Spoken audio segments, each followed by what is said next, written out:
इस particular 10 minute science series इस playlist का नाम रखा है हमने। ठीक है, अभी ये इम्पोर्टेंट चैप्टर है digestive system, right? I think we have done 5-6 lectures and last one was skeleton। ठीक है, as I have said earlier, हम to the point exam specific पढ़ेंगे, राइट? उतना ही पढ़ेंगे जितना एग्जाम के लिए जरूरी है। खासकर अभी एचसीएस आ रहा है, यूपीएससी का देख लेंगे और यूपीपीसीएस का देख। ठीक है, बाकी एमपी के लिए भी यही काम कर जाता है, पंजाब के लिए भी ये बेसिक काम कर जाता है, बिकॉज ये पर्टिकुलर जो रिसोर्स है दैट इज घटना चक्र। मैंने पर्सनली एनसीईआरटी भी पढ़ी है 6 से 12 तक की। ठीक है, मल्टीपल एग्जाम्स क्वालिफाई करी है, खासकर प्रीलिम्स। मेरा हिट रेशो जो रहता है 90 टू 95% रहता है, बीट साइंस और साइंस एंड टेक्नोलॉजी।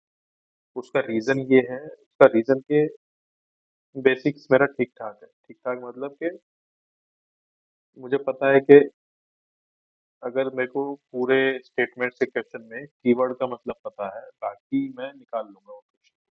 तो उसी एक्सपीरियंस और उसी प्रैक्टिस के साथ ये सीरीज मैंने शुरू करी है। इसके बाद पॉलिटी की, हरियाणा जीके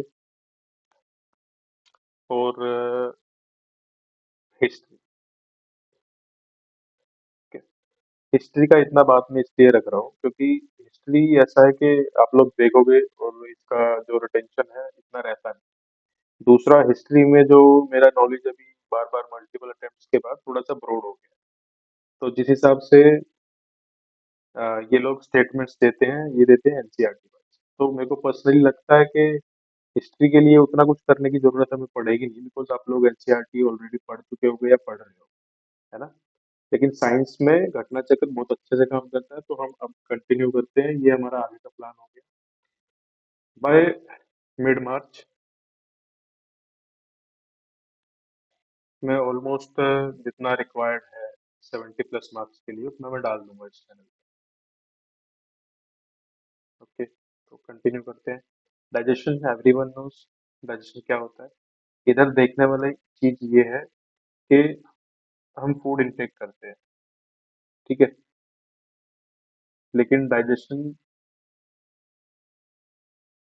के बाद जो एब्जॉर्प्शन का प्रोसेस होता है वो होता है विली में।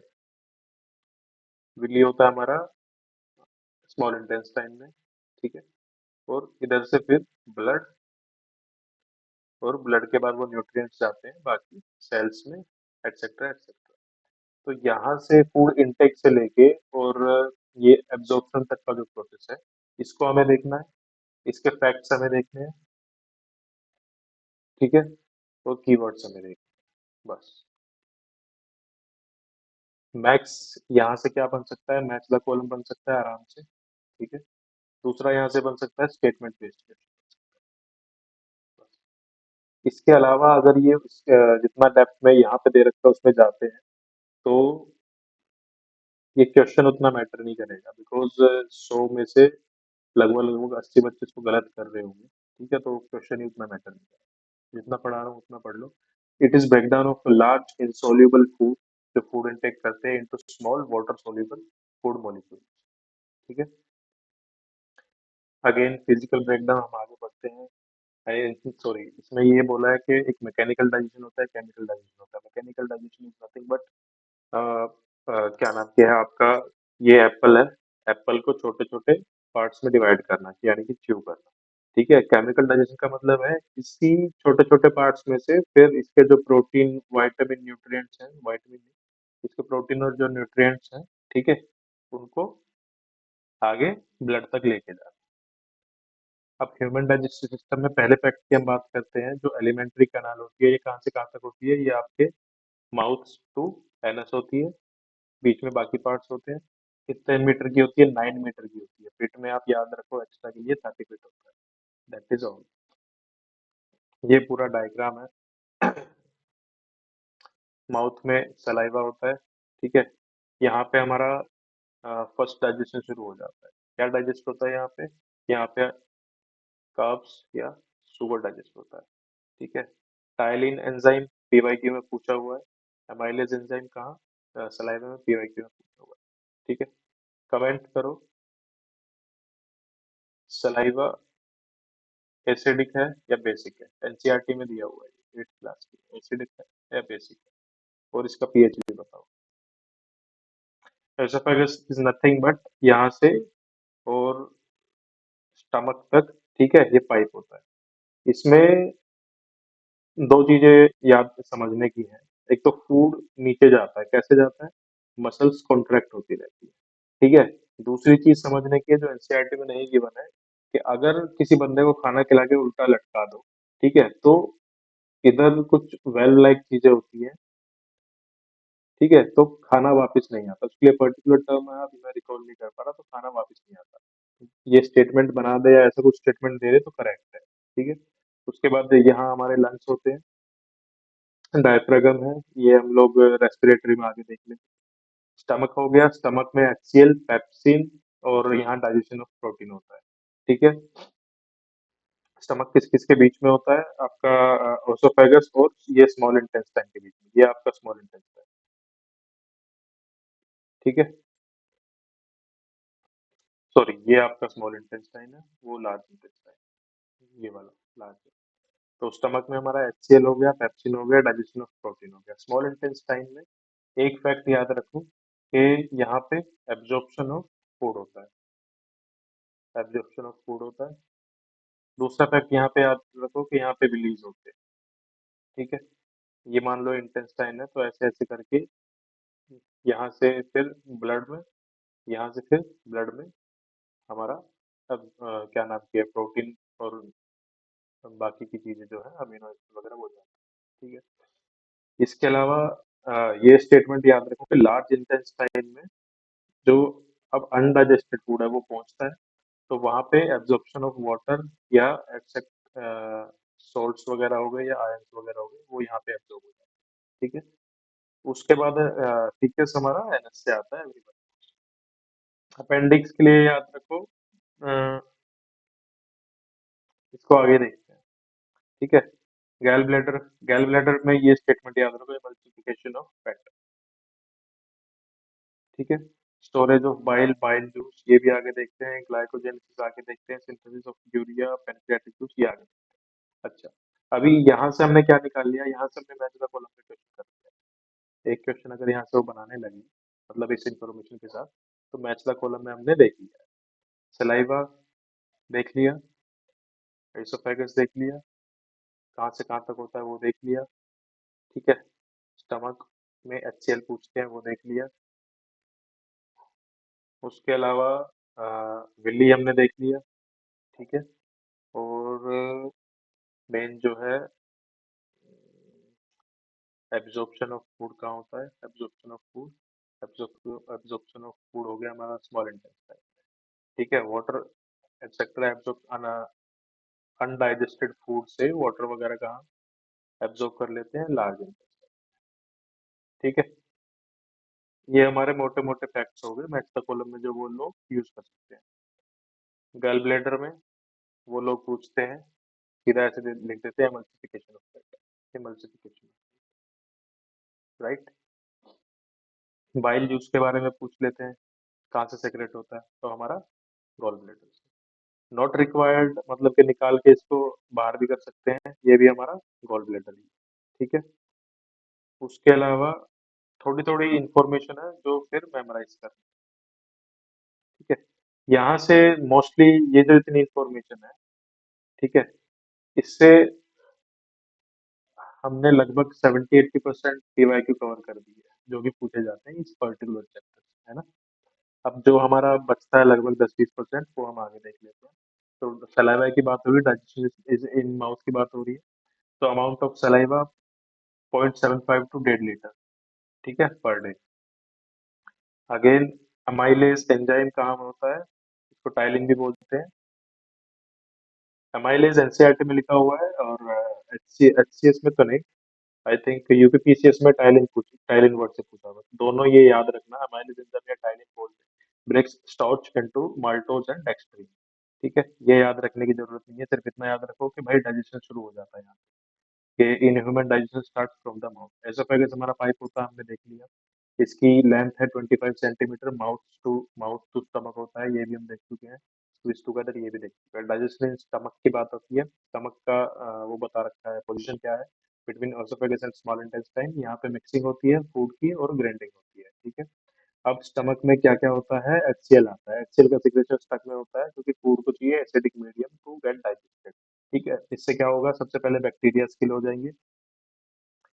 दूसरा जो कई बार बोन्स या स्मॉल स्टोन्स हम लोग खा लेते हैं चावल के साथ, या फिर मछली वगैरह खा लेते हैं। ठीक है, तो फॉरेन मैटर बोलते हैं उसको, तो फॉरेन मैटर डिसोल्व हो जाएगा, इसलिए यहाँ एसिडिक मीडियम। ठीक है, it activates the enzyme pepsin enzyme, ये याद रखो। उसके अलावा म्यूकिन, म्यूकिन की बात रखो। अब देखो स्टमक है, ठीक है, एचसीएल है, और क्या नाम के है, एचसीएल एसिडिक है। तो स्टमक की लाइनिंग को प्रोटेक्ट करने के लिए नेचर ने हमें दिया म्यूसिन। म्यूसिन क्या है, ग्लाइकोप्रोटीन, ग्लाइकोप्रोटीन। ठीक है, अब ये क्या करता है, ये प्रिवेंट करता है स्टमक की लाइनिंग को, स्टमक लाइनिंग, सिंपल। ठीक है, पेप्सिन रेनिन क्या करते हैं, ये प्रोटीन को डाइजेस्ट करते हैं, breaks protein into peptone and polypeptide, simple. Lipase क्या करता है, फैट का ब्रेक डाउन करता है। अब एक पर्टिकुलर चीज आपको याद रखने की जरूरत यहाँ है, यहाँ डाइजेशन नहीं हो रहा है अभी तक स्टमक में, सिर्फ ब्रेक डाउन हो रहा है। ठीक है, सिर्फ ब्रेक डाउन हो रहा है। सीधा सीधा एक मैच द कॉलम यहाँ पे ये बनता है कि पेप्सिन, रेनिन, ठीक है, डाइजेस्ट करते हैं प्रोटीन को। लाइपेज आपका सॉरी ब्रेक डाउन करते हैं आपका प्रोटीन को, किसमें, पेप्टोन पॉलीपेप्टाइड्स में। लाइपेज आपका इसको ब्रेक डाउन करते हैं ग्लाइसिरोल और fatty acid. Liver, liver largest gland of the human body. ठीक है, एक डायरेक्ट वन लाइनर क्वेश्चन भी बन सकता है यहाँ पे। बाइल जूस देख लेते हैं, बाइल जूस का कंपोजिशन 97% वाटर होता है, आप इतना याद रखो बस, 97% इसमें वाटर होता है। ठीक है, it aids the digestion of lipids in the duodenum, मतलब इसका जो आपका जो डक्ट है, डक्ट खुलता है ड्यूडेनियम। ड्यूडेनियम क्या है, ड्यूडेनियम आपका एक पार्ट है स्मॉल इंटेस्टाइन का, हम आगे देखते हैं। ठीक है, ये कोई याद रखने की जरूरत नहीं है। इमल्सिफिकेशन ऑफ फैट मैं आगे बता चुका हूँ। ठीक है, गॉल ब्लैडर में। पेनक्रियाज, पेनक्रियाज एक बहुत एंडोक्राइन एंड एक्सोक्राइन ग्लैंड है, ये फैक्ट याद रखो, 12 से 15 सेंटीमीटर लॉन्ग होती है, second largest gland in human body है। ठीक है, दूसरा इसमें ये याद रखो कि ब्लड शुगर लेवल, यानी कि आपका डायबिटीज वगैरह से रिलेटेड है पेनक्रियाज। ठीक है, क्या करती है, सिक्रेशन ऑफ हार्मोन इंसुलिन। अब इंसुलिन और डायबिटीज में आप ये याद रखो, या ये अंडरस्टैंडिंग पहले ही बना के रखो, क्योंकि यहाँ पे वो लोग कई बार एग्जाम में घुमा चुके हैं कि इंसुलिन कम होगा तो क्या होगा, ज्यादा होगा तो क्या होगा। ठीक है, एक बार ये आप दिमाग में डाल के रखो, ये कोई याद करने की जरूरत नहीं है। पैनक्रियाटिक जूस की बात करें, pancreatic juice is a liquid secreted by pancreas which contains a variety of enzymes। अब इसमें हमें ये एंजाइम्स याद करने हैं, amylase, trypsin, lipase, elastase, nucleus. ठीक है, सिर्फ एंजाइम्स के नाम याद रखो, पैनक्रियाटिक जूस में कौन से एंजाइम्स होते हैं, इतना डेप्थ में एचसीएस में नहीं जाएंगे, बिकॉज नहीं दे रखा है एनसीईआरटी में इतना डेप्थ में। और 11th और 12th तो बहुत क्या नाम के सेलेक्टिव पूछते हैं, 10th तक में एचसीएस कवर कर लेता है। यूपीएससी इतना डेप्थ में नहीं जाएगा। ठीक है, उसका रीजन है, तो amylase, trypsin, lipase, elastase, nucleus. Next fact आता है, digestion of food in duodenum takes place in alkaline medium. ठीक है, स्मॉल इंटेस्टाइन की बात करें, ये इंपॉर्टेंट है, पहली चीज। दूसरी चीज, साढ़े 7.5 मीटर यानी कि 22 से 25 फीट लॉन्ग होती है एडल्ट में। इसके तीन पार्ट्स होते हैं, ड्यूडेनम, जिजेनम, इलेयम। इसको याद कैसे करना है, डीजेआई। इसके साइज के बारे में यूपीएससी ने एक बार आई थिंक 2000 में क्वेश्चन पूछा हुआ है, 90s में पूछा हुआ है। तो डीजेआई लिख के, आई सबसे बड़ा, फिर जे, फिर टी, यानी कि 25 सेंटीमीटर, जे 2.5 सेंटीमीटर, इलियम हमारा 3.5 मीटर। ठीक है, अब है ड्यूडेनियम में डाइजेशन क्या होता है। तो इसमें डक्ट्स आते हैं हमारे लीवर से, गॉल ब्लैडर से, पैनक्रियाज से। ठीक है। अब स्टमक में जो एचसीएल था, ठीक है, वो यहाँ पे आके डिडेनियम में आके, यानी कि पहले पार्ट ऑफ स्मॉल इंटेस्टाइन में आके न्यूट्रलाइज होता है। ठीक है। उसके बाद आता है हमारा फूड जेजनम में। जेजनम में क्या होता है, ये यहाँ पे लगभग लगभग एब्जॉर्प्शन का काम होता है। ठीक है। दूसरा आप ये याद रखो कि यहाँ पे जो फैट है, ठीक है, फैट एब्जॉर्ब नहीं होता। कहाँ पे नहीं होता? Small intestine. ये कहाँ जाता है? ये लिम्फ्स में जाता है। तीसरा आता है हमारा ileum. Ileum is largest section of alimentary canal. ठीक है। अब यहाँ हमारा फर्दर ब्रेक डाउन होता है, जैसा हमारा क्या नाम के है, स्टमक में हुआ था। तो इरेप्सिन करता है पेप्टोन्स को अमीनो एसिड में, लाइपेज करता है फैट्स को फैटी एसिड ग्लाइसिरॉल में, माल्टेज करता है माल्टोस इनटू ग्लूकोज। ये इंपॉर्टेंट है। ठीक है। यहाँ से पीवाईक्यू बन चुका है। सक्रेज हमारा क्या करता है? सक्रोज को ग्लूकोज में, फ्रक्टोज में। न्यूक्लियोटाइडेज क्या करता है? इसमें न्यूक्लियोटाइड को नाइट्रोजन बेस में, शुगर में फॉस्फोरिक एसिड। That's all. यहाँ से एक क्वेश्चन बनता है, the process of digestion is complete in the ilium. ये अभी तक पूछा नहीं है, लेकिन हमें अंडरस्टैंडिंग से हो जाएगा। पूछते वो है कि एब्जॉर्प्शन कहाँ पे होता है, एब्जॉर्प्शन ऑफ फूड, या फिर दूसरा स्टेटमेंट उनका रहता है कंप्लीट डाइजेशन। तो कंप्लीट डाइजेशन हमारा कहाँ पे हो रहा है? स्मॉल इंटेस्टाइन में। दोनों चीजें कहाँ हो रही है? Small intestine. आई थिंक ये तो कीवर्ड उनको नहीं पूछना चाहिए absorption, क्योंकि लार्ज इंटेस्टाइन में, ठीक है, हमारा वाटर एक्सेट्रा अनडाइजेस्टेड फूड से एब्जॉर्ब होता है। अब है एब्जॉर्प्शन ऑफ डाइजेस्टेड फूड। इसमें हमें याद रखना है विल्ली। विल्ली क्या होता है? सैक लाइक स्ट्रक्चर होता है। ठीक है। स्मॉल इंटेस्टाइन की वॉल्स, यहाँ पे होती है हमारी ब्लड वेसल्स। ये हमारी ब्लड वेसल्स। ठीक है। एब्जॉर्ब होगा फूड, ब्लड में मिक्स होगा, आगे जाएगा बॉडी में। ठीक है। अब ये लार्ज इंटेस्टाइन में सिर्फ इतना याद रखना है, undigested food passes to the large intestine and water and salts from the undigested food are absorbed here. ठीक है। फिकस होता है, सेमी सॉलिड होता है, एवरीवन नोस। ठीक है। ये कोई अपेंडिक्स देखने की जरूरत नहीं है। एंजाइम, एंजाइम बेसिकली क्या होते हैं? प्रोटीन होते हैं। One, first fact. ठीक है। दूसरा हमने अभी तक देख लिया, एज ए कैटलिस्ट ये लोग काम करते हैं। तीसरा इन्होंने जो फैक्ट दे रखा है, zymase enzyme converts glucose into ethyl alcohol and carbon dioxide, it occurs naturally in yeast. ठीक है। ये कोई फैक्ट अभी यूपीपीसीएस के काम का होगा, एचसीएस यूपीएससी में नहीं आता। तो हमने लगभग यहाँ से कितने क्वेश्चन निकाल लिए हैं? हम्म, एक क्वेश्चन तो यहाँ हो गया आपका। ठीक है। दूसरा क्वेश्चन आपका स्टमक हो गया। ठीक है। और तीसरा क्वेश्चन आपका स्मॉल इंटेस्टाइन। ये तीन टाइप के क्वेश्चन यहाँ बनते हैं। दूसरा पैनक्रियाटिक जूस के एंजाइम्स, और आपका क्या नाम के है ये, स्मॉल इंटेस्टाइन के एंजाइम्स। ठीक है। लगभग लगभग 4 से 5 क्वेश्चन यहाँ बनते हैं। एक मेन ये भी है, विल्ली भी पूछते हैं वो लोग। तो ऑलमोस्ट 4-5 क्वेश्चन इससे बन रहे हैं। ठीक है। ये क्वेश्चंस जैसे कराए हैं उतना ही कवर कर लो, मोर देन सफिशिएंट है प्रीलिम्स स्टेज के लिए। Thank you.